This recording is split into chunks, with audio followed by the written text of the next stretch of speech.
All right, welcome everybody. Thanks for joining us again for Learn with Google 2022. This is the September edition of the webinar. We do this every month on the third Thursday of every month. Every month we try and pick a theme. Today's theme is originality and effective research, and we'll be looking at some ideas around doing effective research. And I've got some interesting ones, I think, for you. I'm normally joined, well, we'll get to that in just a second. First of all, before we start, I just want to acknowledge the traditional owners of the lands on which we meet, whose cultures and customs have nurtured and continue to nurture this land, Australia, and also to acknowledge the presence of the ancestors who reside in the imagination of this land. And that lovely graphic you can see there was done for our Indigenous Celebration Day this year in Australia. And handing over to New Zealand, and my friend Andrew has offered to do the Māori hello. Yeah, kia ora koutou katoa, kia ora whānau, ngā mihi nui kia koutou katoa, kia papatūānuku, tēnā koe, ki te whare, tēnā koe, ki te tupuna, tēnā koe, tēnā koutou, tēnā tātou, katoa, te hei Māori ora. Thank you very much, Andrew, and that is, I guess, an acknowledgement for Ngāi Māori as the tangata whanau of Aotearoa. So appreciate that. All right, there's just for those that haven't joined us before, that's a little snapshot there of the Google for Education team based here in Australia and New Zealand. And you can see it's a growing team. We've got a lot of people in this team now.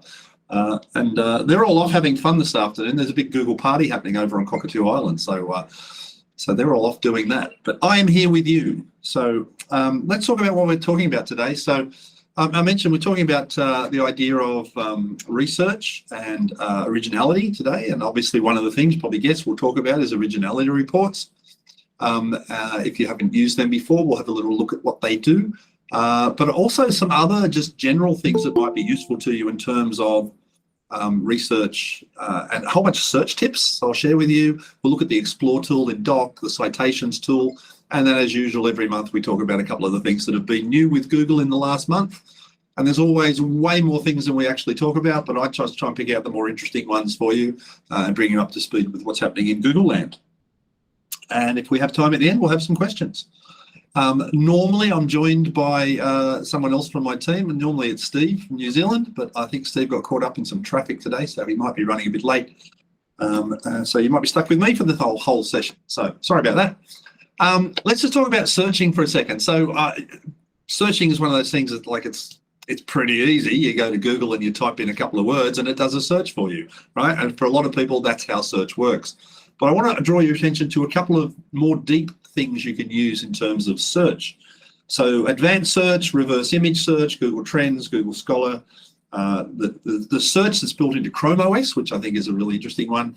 And then also like Google Alerts, and this thing called the Google News Initiative, which I had not come across until yesterday. And I'm really excited about it. I think it's fantastic. It's not built for schools specifically, but it's super useful for schools.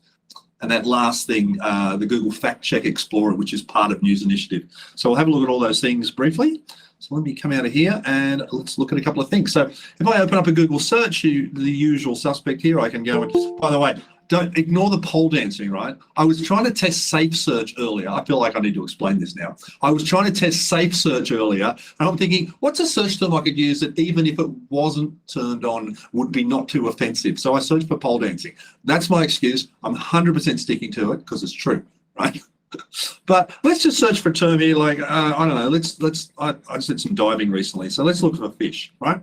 So if you do a search for fish and it comes up like that, one of the things we used to have that was really obvious in search was the advanced search, and I feel like it's not as obvious as it used to be. So I just want to point out that now, you know, you've got this tools button here and you can filter things like based on time or any results. If you unpack the more thing here, you can look for more things like whether you're looking for books or flights or finance. So, you know, if I want images of fish, I can click on images. If I want, you know, if I want to shop for fish, it'll probably take me to aquariums. or that sort of fish. Okay, so but what I want to draw your attention to is under the gear wheel here, it opens up this panel, and this is where advanced search is now. I just thought it had kind of vanished, but it is still there in advanced search. So if you open up the advanced search panel, it brings up this page, and now you can be much more specific and much more granular with your search. So you can put in like exact words to be matched, or if you want the results in a specific language, or if you'd like it from a specific part of the world, or, you know, a specific site that you'd like to use. So I think that's a really, really great tool, and we should be teaching our kids about this one because not everyone is an expert searcher. But when you see it laid out like that, it's a lot easier to understand how to very specifically get to the search results you're probably looking for. And it's got a bit of a guide down on the side here as well about how you might use that. So that's advanced search. I think that's pretty useful. The other thing you can do is what's called reverse image search. So let's, for example, I probably should have thought this through a little more. Let's go back to the search page. Right, just turn off that side. By the way, the other things in this search panel on the side here, this is that explicit results filter that I was mentioning before. If you wanted to filter out things that are explicit, you can make sure that that's turned on. I believe if you're using Chromebooks, you can actually force that to be on at the admin console, so it's turned on permanently for all the students. So that's a good thing to know. But yeah, otherwise, if you're not turning it, if you're not managing it centrally, you can actually turn it on and off. Hence that search term you saw before.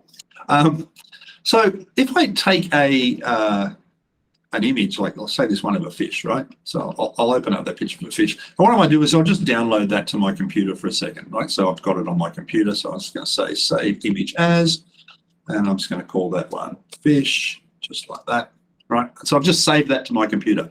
Now, let's just say I'm back on Google search here.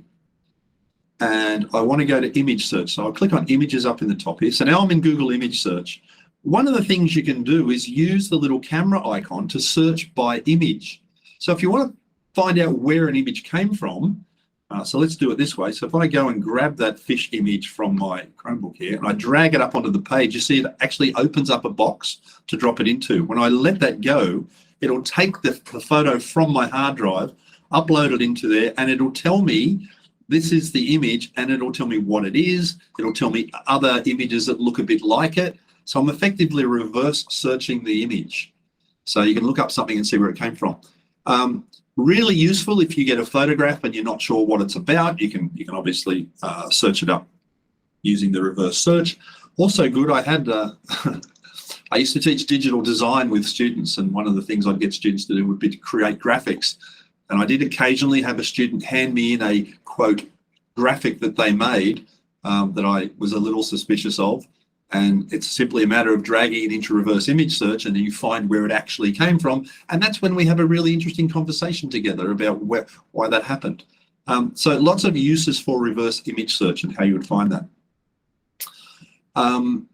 The other thing, just I'll mention this as well, when you're teaching search to students, I find a really good technique for teaching search to students is to actually give them photographs and get them to learn to search from the photograph and to ask a question about it. So for example, when I was still teaching, I used to teach my students search techniques I'd give them a photograph and I'd ask a question like for example, there was one I used, it was a picture of a photograph of a statue here in Sydney, and the question I posed to the students was, what is this statue looking at? And in order to answer the question, they had to first of all identify the statue, so they could use reverse image search for that. And then they'd find out what the statue is, so they'd use search to find out more about it. And then they'd find out where it was, and then they'd use maps to go and find out where that is. And then they'd go into maps and they'd use the 360 Street View to turn around and look at what that statue was actually looking at. So lots of cool ways you can sort of string together these search techniques in order to sort of teach students how to dig a little bit more deeply. So there you go, that is reverse image search. Let's go back to my page here. Where is it? This one. Reverse image search, Google Trends. Let's have a look at Google Trends. I've actually got it linked here. The Google Trends website, which is just trends.google.com, is a way to actually see what other people are searching for. So right now you can see some of the top things that people are searching for and different terms. So for example, the term Australian Federal Election 2022, you can see how searches for that spiked over time. What's recently trending here? Anything interesting?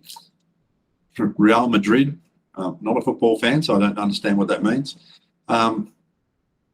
But you can search specific terms. So what's topical at the moment?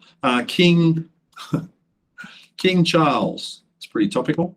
So we'll type that in, and it goes through, and it actually tells me, look at that, there's a huge spike in the term King Charles that just happened in the last couple of days. So you can actually look up specific terms. You can find out which parts of the world are searching for that term, other related topics and so on.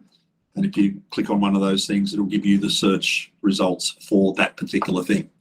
So great resource for students to sort of look at how things are being searched. So that's on Google Trends there. Now you might have noticed when I was on the Trends page, if you scroll to the bottom of the Trends page here, there is a thing here that says Google News Initiative. That's the one we're going to come back and talk about in just a second. So that was Trends. Then, of course, there's our old friend Google Scholar. So Scholar is a specific search engine that Google make that only searches for academic research resources. So unlike normal google.com, where you type in a couple of keywords and you'll find, all sorts of resources all over the web, Google Scholar only returns resources that are academic. So if I come in here and search for something like, let's do climate change, right? So if I type climate change, what it returns is academic papers around climate change. So here's a book about it, and here's I can link to the PDF of that book. There's another article about climate change and so on. But all of these are academic papers. So journal articles, that kind of thing. Now, something good to know here is if I just enlarge that so you can see that, that works. This button here that says Cite, if you want to cite that particular article, what you can do is click on that word cite, and it will pop up this page like that. And it actually gives you all the different citations in MLA, APA, Chicago, plus also Harvard and Vancouver style as well. And if you happen to use a citation manager, so something like EndNote or RefMan, I believe they're pretty popular, you can actually export that out directly into EndNote if you use that particular type of tool. Otherwise, you just copy it and paste it. So that's a nice little citation tool there. The other thing I find great in here is it actually tells you how many other people have cited this resource. So this book on climate change, for example, has been cited in the research of 4,451 other people. Now that suggests to me that there are 4,451 other people who think that's an interesting and good resource. And so if I click on that, that then takes me to those 4,451 other things that cited that paper. So that's kind of useful. It also links out to related articles. If you find something interesting, you click the Save button here and save it. That kind of bookmarks that for you. I'm not signed in, so that's why it didn't do it for me. But if you're signed in, we'll actually save it for you. And there's some filters on the side here as well. You can filter to a specific range. Pardon me. Very often, if you're looking for academic papers, you want the latest research, and so you can actually filter it by, this year, last year, custom range, and so on. Down underneath there's the ability to create an alert. So let's say you are a year 12 student and you're writing a research paper on some physics of some sort, right? And you want to know what's the latest resource and research on that particular topic. Well, obviously you can come to Scholar and you can do a search in here and you'll find that academic sort of links. But you can also click on the Create Alert button there, and it will actually create an alert for that, and it will send you an email anytime there's any new references that match that search term as well. So if you're doing long-term study on something, this is usually where people go, I wish I'd had this when I was at university, right? This is the kind of thing that's pretty useful. So that is Google Scholar. Let's look at the Chrome OS search. This is kind of a tricky one to demonstrate, but on my Chromebook keyboard here, there is a key that looks like a magnifying glass. So when I press the magnifying glass, it pops up this panel on the side, which is just how Chromebooks work. And you'll notice there's a search box at the top. And so I can search directly from my Chromebook. So if I was to search for something that's on my Chromebook, like, for example, the camera app, if I type cam, right, it finds the camera app. But if I was to search for something like there's a document on here, like I know I've got a document called Learn with Google, right, and it actually finds that document. So it can find an app on your device. It can find a document that's stored in your drive. If you type in a more general term, so let's use that one, fish again, right? I don't have anything on my computer about fish, but it knows the search term. And so when I do that, it actually just does it as a Google search. So the search button on the Chromebook is this multi-purpose coverall that will search everywhere for you, regardless of where it is. And I think, I know not every one of you probably use a Chromebook, but a lot of your students do. And if you haven't told them that, pointed that out to them, it's a great thing to know about your Chromebook. You can search anything, anywhere with that one key. You don't have to go to google.com and start your search. You can just do it directly from the device. So that is the Chrome OS search. Google Alerts, I mentioned there was that alert within Scholar, but there is actually a separate Google service called Google Alerts. And so it's here at google.com/alerts. This is the Australian version, .com.au/alerts. And you can create an alert about something. So for example, often people will put in here like their own name, for example. Like if someone mentions you on the internet, maybe you want to know about it. Now, if you've got a common name, like, I don't know, Steve Smith, you might not get great results, but if you have a more unusual name, perhaps this is a useful thing. I created alerts for my own children. Anytime someone mentions my children's name, I get an alert about it. That's a useful thing for me to know. But you might be researching a topic and you can put things in here about that topic and anything, anywhere on the internet. That last one I showed you was specifically for Scholar. This one is the entire web. So if you want to know, someone mentions something about a particular topic, you can get alerted about that just by creating an alert there. Let's create one about tropical fish. I don't know why. So I have a thing about tropical fish if I do that. So it creates that alert now. And anytime someone mentions tropical fish, I'll get an alert about it. You don't want to do that, but you get the idea. So that is alerts. All right, let's talk about this Google News initiative. I mentioned before that when we went to, where do we go? Trends, and scroll down the bottom, you'll find this Google News initiative. And I'll tell you where this came from.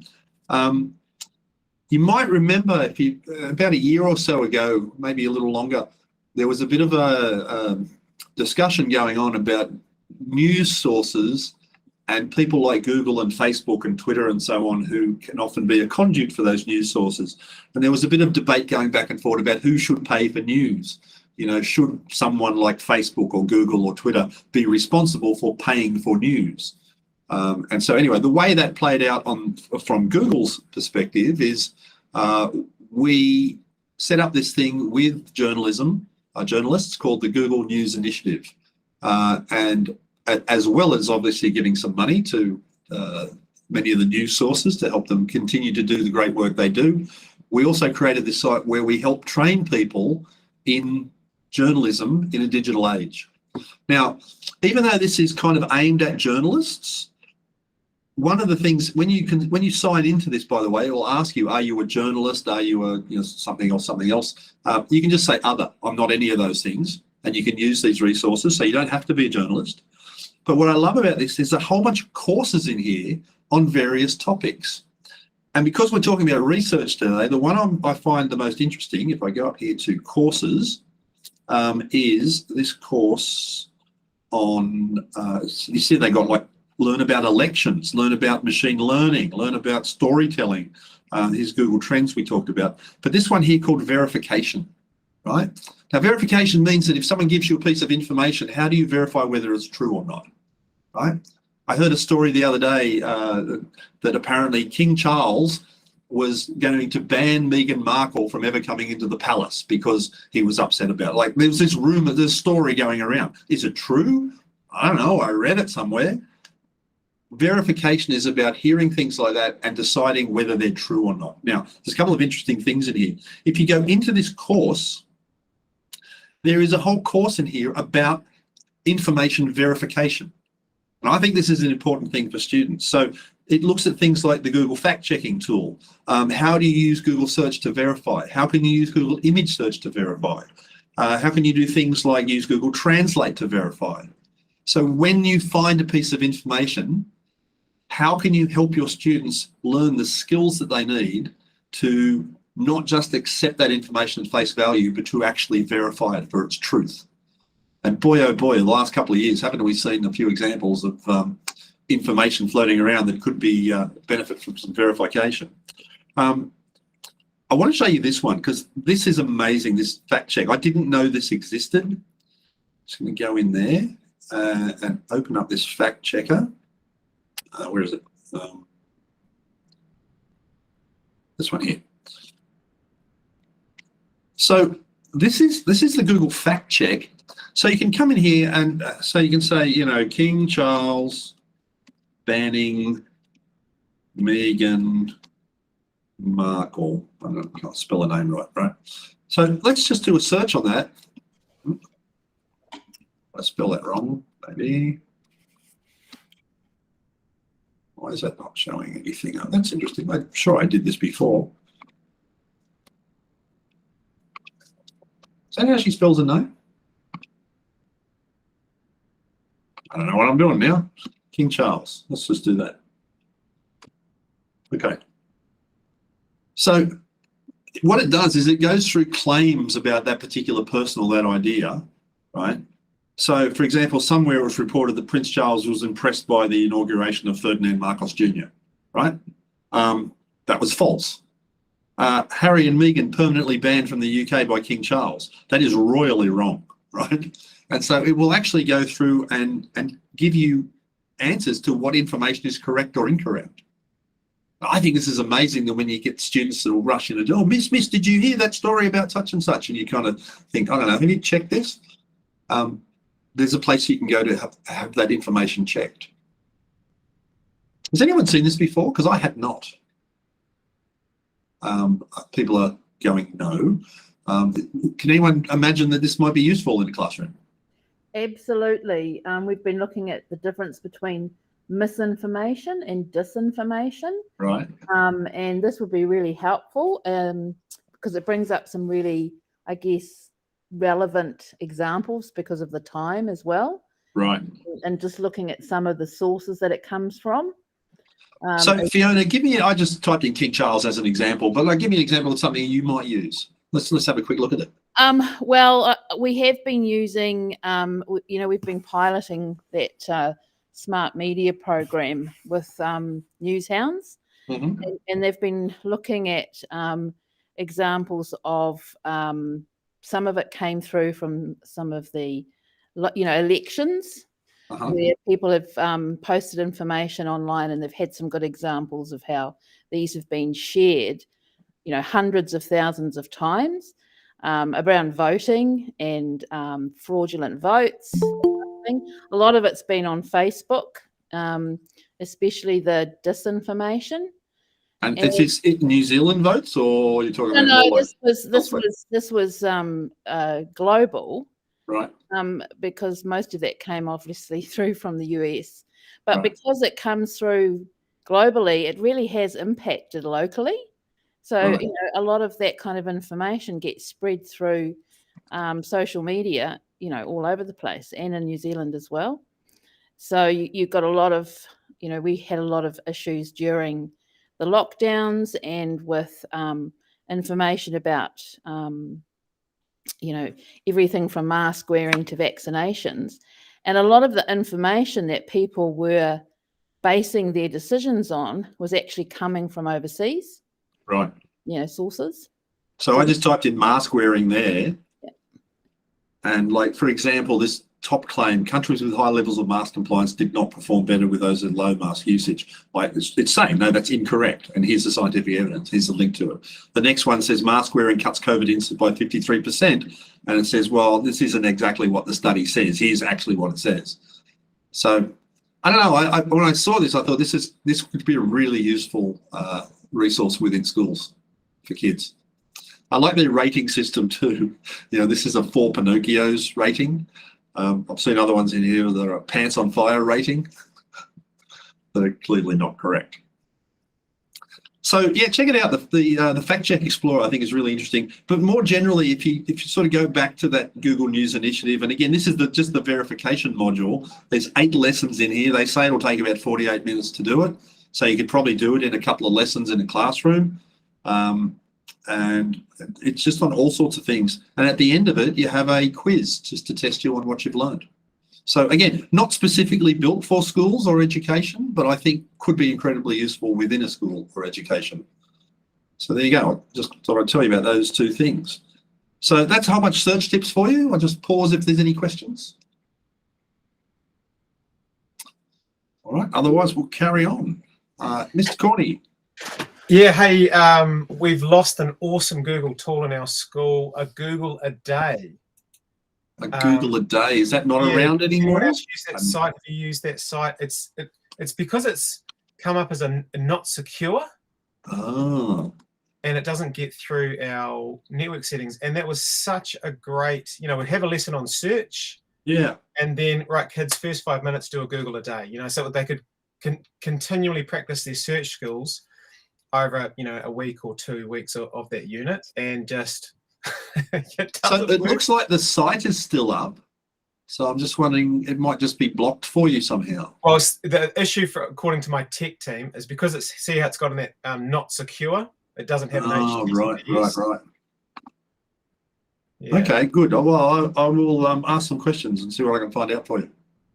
Yeah, because I find, I don't know what others feel, it's really difficult to teach good search. Yeah, 100%. And this was just a great little task. And I don't know if there's other tasks that might take its place, but just a little 5-minute, keep building your search skills. No, I'm glad you mentioned that. I'd completely forgotten about it, Andrew. But for those who have not seen this, it's just googleaday.com. As Andrew pointed out, it is unfortunately HTTP, not HTTPS. So it's probably might get caught up in some filters that limit so-called non-secure sites. But the way this works, if you can get to it, is you just hit this start playing button, and there is literally a question that comes up. Is it going to work? Start playing. Is it not going to load for me? What's going on? Oh. I wonder if it has been turned off. All right, how embarrassing. All right, I'm going to come back to that. I'm going to look into that and get back to you. But interesting site. Hello, Mr. Steve Smith.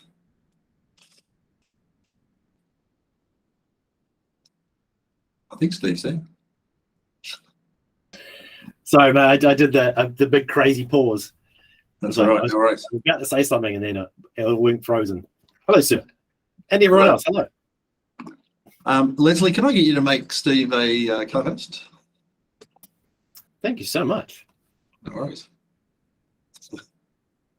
All right, let's move on to the second thing. So that's a whole bunch of search tools. So let's look at the Explore tool. Now, the Explore tool is just a little search tool that's built into Google Docs.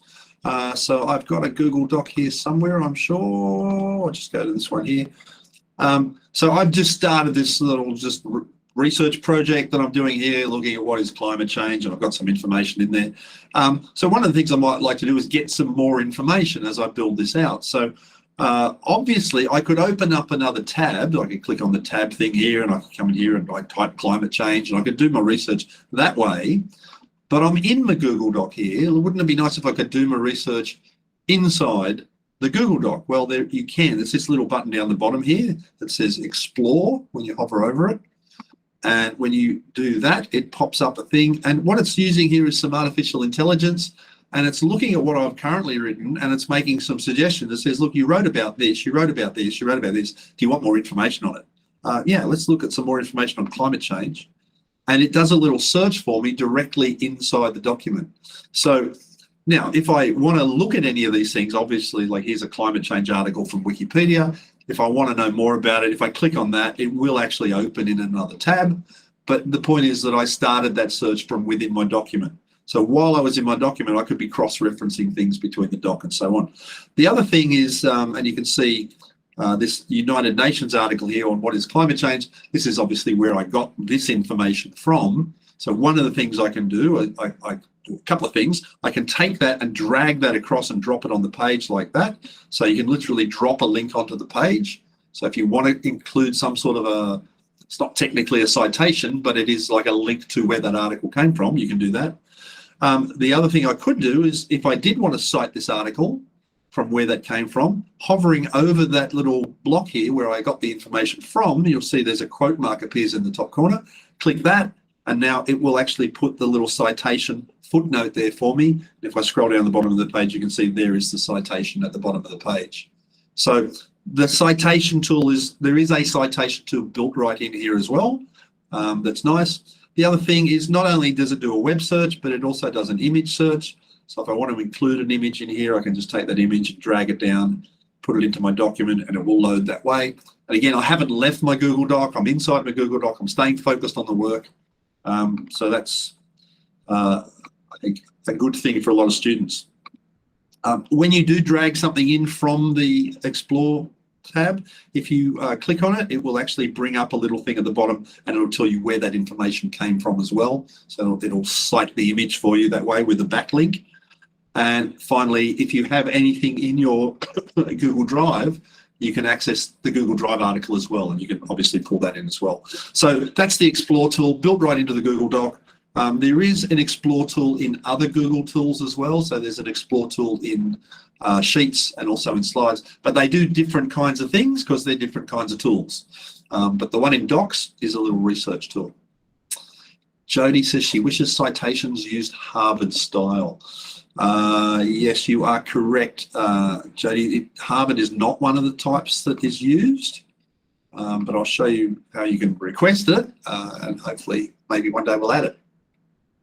So that's how you add that stuff into a Google Doc with that. Now, the next stage I want to talk about then is, so that's the Explore tool. You can search inside the doc, cite your sources, find your images, find your drive sources, and drag those links straight into the doc. Then there is citations. And Steve, I know you jumped into this without a lot of warning today, but if you feel free at any point just to jump in. Don't let me just carry on if you've got things to add, mate. Sweet. No, we'll do, mate. You're doing well. You're well. Right. I love this. I love this citations feature because teaching a kid to cite their work is such a great life skill. Yeah, absolutely. So we'll move on from the Explore tool to the actual, what is called the citation tool. And you'll find that up in the tools menu up here. So you go Tools, Citations, and it opens a panel on the side here like this. And you can see I've already added a few things in here. So I've got three references in here that I've been using as I've been working on this assignment. You can add them in MLA, APA, or Chicago. Unfortunately, as Jody just pointed out, Harvard is not in there at the moment. Anytime you want something in a Google tool that's not there, here's what you do. You go to the Help menu and you go down to where it says Help Docs Improve. Open that little thing up there, and on this panel on the side here, tell us how we can improve the product. I guarantee you that gets read. It doesn't just disappear into a black hole. So the more people that ask for something, obviously, the higher priority it gets. But if you want things in our tools that aren't there, just ask for them. No guarantee you'll get them tomorrow, but if enough people ask, you will get them eventually.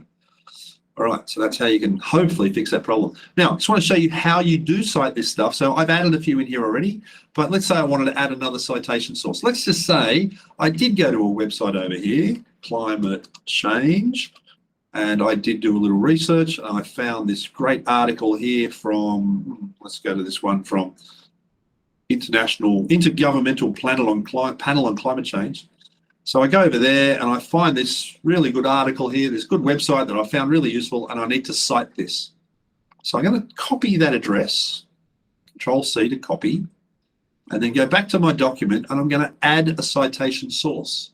Now, the ones I had put in there before were books, but this is a website. So I'll go down here and I can choose website.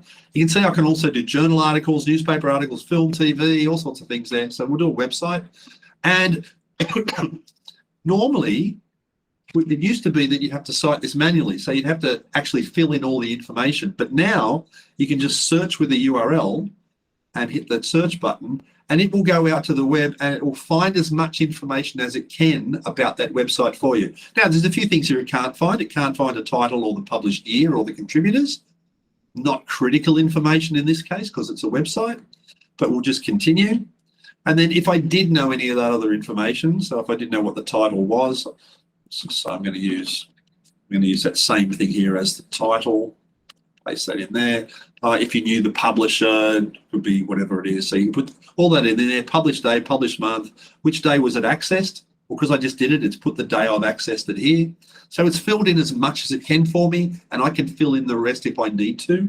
And now when I say add citation source, it adds it in here. It's which one was it? That one there. Okay. So it's added it in there for me like that.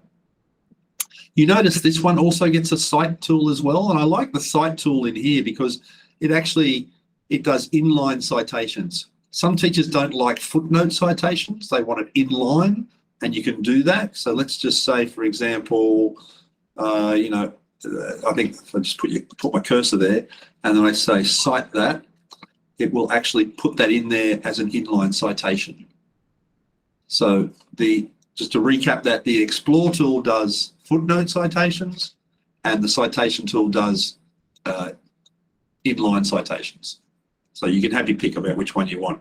Now, once you've built up the citation list here and you've put in the bits and pieces that you need, what you can do is go down to the end of your document, and I'm just going to put on a new page down here, and there is a button that says Insert Works Cited, which is a nice way to say add a bibliography.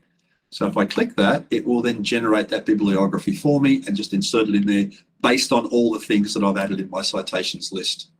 And you can see it's formatted it for me. I chose MLA, so it's done it as LMA, but if I'd have chosen a different one, it would have formatted it, whatever the convention is for that other type. So there you go. That is the citation tool. I think it's pretty useful. I'll pause for any questions. None are coming, so we'll carry on. All right, citations. And kind of the last thing I want to talk about in terms of research and originality is what we run called an originality report. Now, this is a feature inside Google Classroom. Why is it called Works Cited instead of bibliography? That's an excellent question, Kent. I don't know. It used to say bibliography, and we changed it. I don't know whether it was a bit highfalutin for people. I'm not sure. But Works Cited is what they call it now. So let's look at originality reports in my million tabs up here. So I've got a little example here where I've set a piece of work for some students. They were supposed to write a mini essay for me on which is the best city in the world, right? And I can see one of my students here, Artie Fishel, has written his essay here. So I need to go and have a look and see what this student has written. So I'll click on this, and this will open this up in the pardon me, frog in my throat, keeps crossing these legs. It opens it up in this panel here, and you're probably familiar with this. This is where we normally grade student work, but you'll notice that it has this little thing here that says check plagiarism. Now, just before I do that, I want to go back and show you how that got there. Let's go back to the actual task here. And I believe this task in Classroom was this one called persuasive writing. I'll just go back into the edit mode because I want to show you when this was set up. All the teacher needs to do is tick this box, check plagiarism. That's it. That's all you got to do, right? Now, when you check that box, it turns on the plagiarism check or the originality check for this piece of work. And if you are on, I'll just go back to this slide to show you, if you are on the fundamentals or the free version of Google Workspace for Education, you can run 5 reports per class, okay? And for a lot of teachers, that might be enough, right? But we have many schools now that are moving across to the Plus or the Teaching and Learning edition of Workspace. And for those schools, they get 2 extra benefits here. One is they can run unlimited reports. So there's no limitations. They can run as many as they like in every class, and they have as many as they like. The second advantage of the Plus edition is it gives you the option to check against a school repository. And I'll explain what I mean by that as I go through, but basically it'll check past student work as well as just checking out on the internet. Hey, I saw a question pop up. Yeah, there you go. I was just going to say, Catherine, a question: can students check plagiarism for themselves? Absolutely, they can. Absolutely, they can. In fact, let me just go back over here, Catherine, and just jump back into here. Okay. Now, so Catherine, just before Chris jumps in, so not in Docs, but in Classroom, yes. Yes. Yes, this is done from within Classroom. Yep. I'm seeing the teacher view here. So you're seeing the grading screen and the teacher gets this little button up the side here. If I was logged in as a student, which I'm not, then on the assignment page for the student, they would have a little link underneath the document that says check for originality, or maybe it says check plagiarism, forget the wording of it. And all they need to do is click it. Now, the student can run that check 3 times. And the typical thing would be, they write their first draft and they check for plagiarism and they'll get a report back and they might go, oh, maybe I borrowed more stuff from Wikipedia than I meant to, right? So they can go through and do a second draft, they can check it again, and then they can work it again when they get some feedback from the teacher and so on. And then they can check it a 3rd time before they submit. So you can run it up to 5 times on the free edition, unlimited times on the paid edition, but each student can run the check for themselves up to 3 times. Even if the student doesn't run the check for themselves, the teacher can run the check as well. So what you're seeing here on my screen now is the teacher view. And let me show you what this looks like. So I have not checked Artificial's plagiarism for this assignment, so I'm just going to click that button. It's going to chug away for a few minutes. And what it's actually doing is it's taking everything that student's written and it's doing a comparison to the entire internet. And if you're on the Plus edition of Workspace, it's also doing a comparison to any previous student work that is held in your school repository. So, for example, if all that's turned on and set up, then Artie might be a Year 10 student, and last year when his older brother was in Year 10 and wrote the same assignment, that assignment will be in the school repository. And so this will be checking for previous student work as well. So you can see that that's just done. It comes up here and says there are 7 flagged passages in this work. So now as a teacher, when I looked at that, you and I both know that when you read student work, sometimes it's really obvious which are the plagiarized parts because it just doesn't sound like the way that student would write. But other times students can be quite clever and they can actually make it sound like it's their work when it's really not. The nice thing about this is when you look at what those flagged passages are, it actually highlights, well, there's a whole lot of flag passages there, because I probably did just do this from a lot of copy and paste. But that sentence there, although I no longer live in Melbourne, that's not plagiarised. So let's see what's coming up here. So, you know what's going on here? Okay, so this plagiarised assignment, which really only has 2 original sentences in the whole thing, 3 of those came from this website here, the Telegraph in the UK. So this paragraph here, this is what the student wrote. This is where it came from. And this is the link to that work. If I go on to the next one, you can see there's the 2nd paragraph that was plagiarised. There's the 3rd paragraph that was plagiarised from the Telegraph page, right? Now, interestingly, this one has got the student matches turned on. So you can see that this match came from the school. This is Chrome free to use. It's like my domain here. So this would be your school. If I turn that on, you can see, there are 4 passages here that actually Crystal Ball, one of the other students, wrote. And so I can see that Artificial had actually borrowed from Crystal Ball, right? And borrowed a lot of her essay, as well as pinching some bits from the internet and tried to smush them all together and trick me into thinking it was original work. And I can now go and have a conversation with that student about perhaps it's not as original as they think. Hey, Chris, Yes, and if a student runs their report, they're just going to see flagged passages. So they'll see the Telegraph ones, but they won't see who the other student was. So for privacy reasons, they won't see other students' work. It'll just have a message and say, this is flagged from your school. So it won't actually tell them who the other one is. I mean, they'll know, but obviously for privacy reasons, they're not going to read other kids' work like a teacher can, for instance. Yeah, absolutely. So you can view that in terms of the number of things that have been sort of plagiarised or the percentage that's been plagiarised. So 94% in this case, not good. And the other thing I like about this is this little printer icon up in the top corner. When you click that, it will actually generate a printable report, which you can obviously either send to a printer or just save it as a PDF. But this is a full report on all the passages that were plagiarised. So, you know what, this is a useful thing to go back to the student and have the conversation about, originality.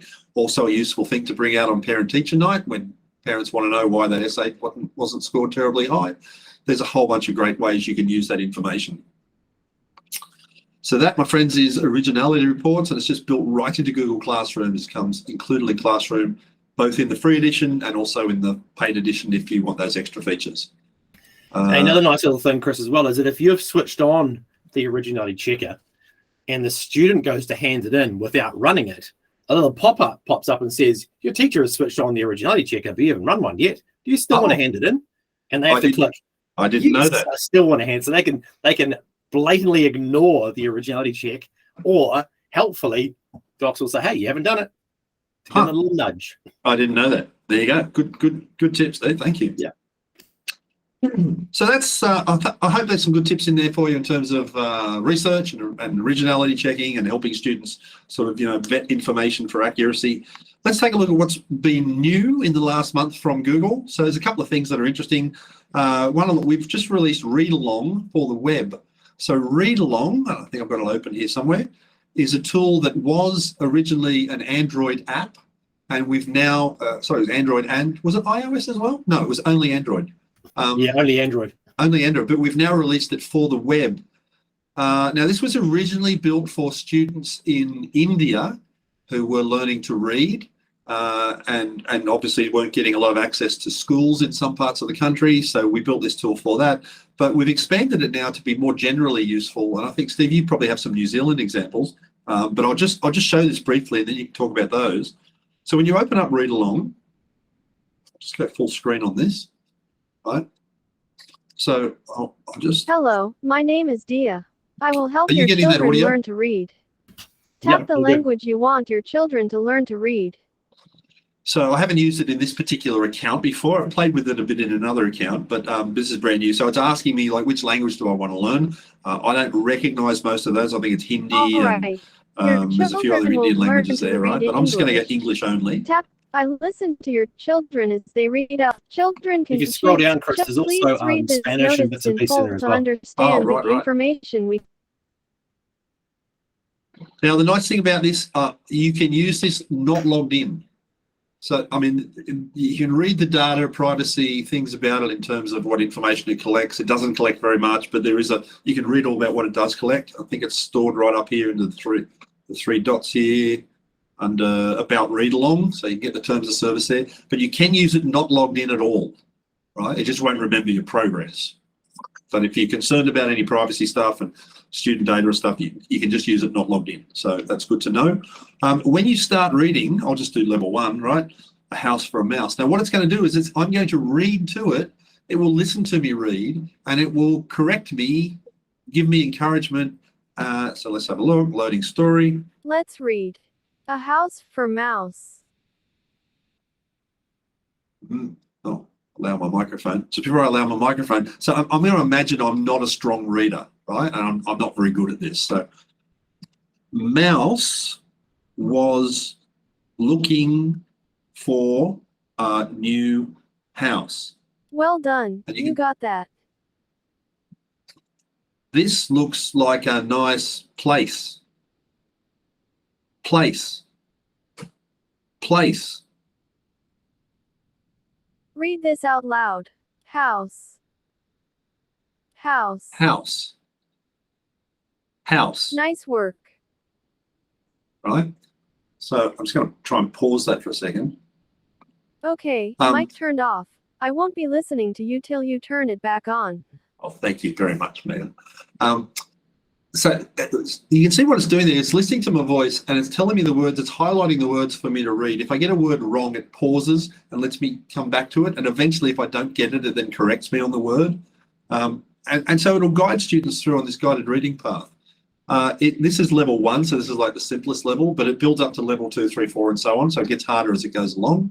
Has anyone been using this at all? Steve, I think, did you manage to get some local texts in here? I have been in contact with the team and have found the way Okay, to get mic some turned local I text won't on be there. listening to you till you so turn it that's, back on. That's a little project that I'll be working on over the next kind of 6 months, because they need a little bit of rejigging. But what I'm going to do is grab some of the Ministry of Education new readers that they own the licensing for, because it depends on copyright, obviously, and see if we can get some localized stuff onto here. Yeah, that'd be great. Some of the books that I've read on it,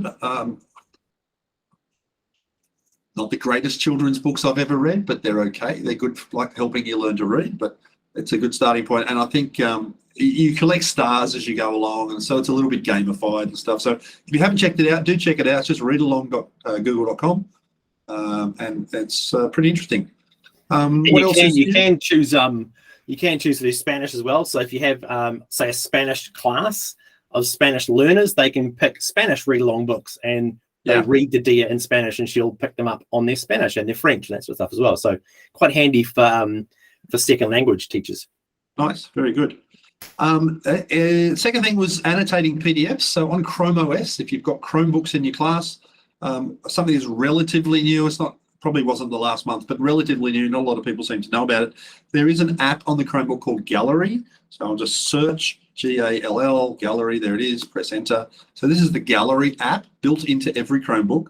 Just make it go full screen. And you can see you can do things like edit images, watch videos, listen to audio. So it's a general purpose sort of media player. But one of the things that's fairly recent is you can now fill out PDFs and annotate PDFs. So if I just open some PDF, and I don't know what I've got here, I'm going to pick that. I don't know what that is, but let's see what it is. Choose carefully. Couldn't open file. What are we reading? Empty. Let's try. I'll open this one. I'm not sure what this is, but okay. All right. Oh, it's a guide from Turnitin. Oh, there you go. Whoops. Don't need that anymore. All right. So what I might do is get my annotation pen up here and just get that, and I might just sort of scribble that out, right? So I can annotate over here. I can draw on it. I can add things. I can highlight things, whatever. So I can scribble all over the document that way using that scribble tool at the top. But if it was a form that I had to fill something out, I can actually click on the button there and add a text box. You know, black is not an ideal color, but, you know, so I can add text boxes as well. So if you do need to fill out PDF forms, man, one of my pet peeves is when someone sends me a PDF form and I need to like print it out to fill it in and then scan it back in and send it back to them. Like, it's so annoying. So I don't have to do that anymore because I can fill the form out now using the Gallery app on my Chromebook. And I can even sign it if I want using the scribble tool. So that's the Gallery app. That's built in there. I'll just leave that. Named functions in Google Sheets. I know not everyone's a spreadsheet nerd, but if you are, this is a big deal. So I'll try and give you a simple example here of what this does. So I've got some numbers in a column here, right? And I want to put stars next to the numbers. So if it's 3, I want 3 stars, 4, I want 4 stars there, right? Now, there is a formula you can use in Sheets that does that. I'll just put it in there as a little note, and I'll just paste it in there so you can see it. So the formula is that repeat character 11088 of whatever's in A1. Now, that's a bit nerdy, right? But that's what that formula does. So I'm just going to come down and do that, fill that down. You can see that's what that formula does, right? So the way I read that, by the way, is char 11088 is the number, the character number for a star. And this is saying repeat that character however many times you find in that cell. So draw 3 stars, draw 4 stars, and so on. Now, that's a bit tricky to remember. So what you can do now with this new feature called named functions is you can create a more complex function and give it one simple name and then replace it. So it's like you pack a long formula into a short formula. I'll give you an example. So let's say I'm going to come up here and I'm going to say tools, no, where is it? Sorry, data, named functions, right? So it's this new feature called named functions. I'll turn it on. It opens up this thing and I want to add a new function and you can give it a name. So I'm just going to call it star, right? Nice simple name, star. Function description is going to make stars, right? The placeholder that it needs to know, it's value, right? So I need to know the value, how many stars to put in. And the formula I'm going to use is that, except instead of A1, I'm going to substitute in whatever the value is, right? So all I've done is I've made my own formula. Now, if you look at the formula list in Sheets, so you've got sum and average and count and all that sort of stuff, right? Star is not one of those formulas, but I've just made one called star, and I've done it by packing it with another formula down here that's a little bit more complex. So I'll just say next. I don't have to fill that in. That's right. So now what happens if I come up here and I want to use my simple formula? I say equals star, right? And you can see I've got a formula now called star that I just made, and it makes stars. All right. Well, how does it work? I go that, and I put in the value, the thing in A1, and I do that, and it works. And I can take that and fill it down the same as I did the other one. And so it does exactly the same thing that the other one does, because it's got essentially the same formula inside it, but it looks much more, this one says equals star, however many stars are in A1. This one is a lot more complicated, but I've packed one formula inside another. Does that make sense? So, Chris, do you mean I can stop bugging you about giving me all these crazy things to do with Sheets? I can just ask you to send me a custom Chris Betcher formula. Well, here's the interesting thing about that, Steve, is because that formula is now made, you can now import that from another sheet. So if I had a sheet that had a custom formula in it, I could give you the sheet and then you could import it into another sheet. So yeah, you can actually hand these custom formulas around. Perfect. I mean, they do belong in the sheet that it was created in, but you can export it and move it around to different sheets. Brilliant. So there you go. So that is that one. That's the named functions. We're running 2 minutes to go. I think we might just squeeze most of this in. Unified search in Gmail and chat. Nice, easy one here. If I go to Gmail, which is open here somewhere. So here's my Gmail. There's a whole bunch of stuff in there, right? You can see I also have chat, and I have some chat functions in there. I have some, why don't I have anything in there? That's interesting, because I don't chat in this one very much. Okay, so let's just say I search for Energizer, right? Search for that word, and it finds some things there. What I can do with this button here, this is what I'm talking about. I can search for that word in mail, but I can also search for it in chat and spaces as well. And so you can see there's any time the word Energizer was mentioned in a chat, there's any time it was mentioned in an email. Because I don't know about you, but I deal with a lot of messages every day. And sometimes, I don't know, was that a message? Was it a chat? Was it a space? I don't know where I sent it. I just know it was sent. And now you can search across everything, not just one thing. So I think that's useful. Unified search. Push to talk in Meet. This is a nice little feature inside Meet. I think I can show you if I just come over here, go to the settings inside Meet. You'll see under... is it general? I don't know where it's hiding in here. Oh, you don't have any audio settings. That's weird. Yeah, that's really weird. It's not showing in here. Huh, interesting. I've been using that at the moment. It's great. So I just go, you can talk and you just go. Yeah. I think it's because I'm in companion mode at the moment. But what you should find inside your Google Meet, in the audio settings, there's an option to use push to talk. And what it does is it turns your space bar into a push to talk button. So if you've ever used a walkie-talkie or a CB radio, that idea that you hold the button down while you talk and then let it go, same kind of thing in Meet. So you can be in a Meet call with your microphone muted, and then when it's time for you to talk, just tap your space bar, say what you want to say, let the space bar go. So sometimes it's easier than turning things on and off. The second last thing here is the space with 3D models. So this is, Google have done a partnership with NASA to bring a whole bunch of 3D models into Google Arts and Culture. So again, Arts and Culture is here. So I'll just go to Arts and Culture.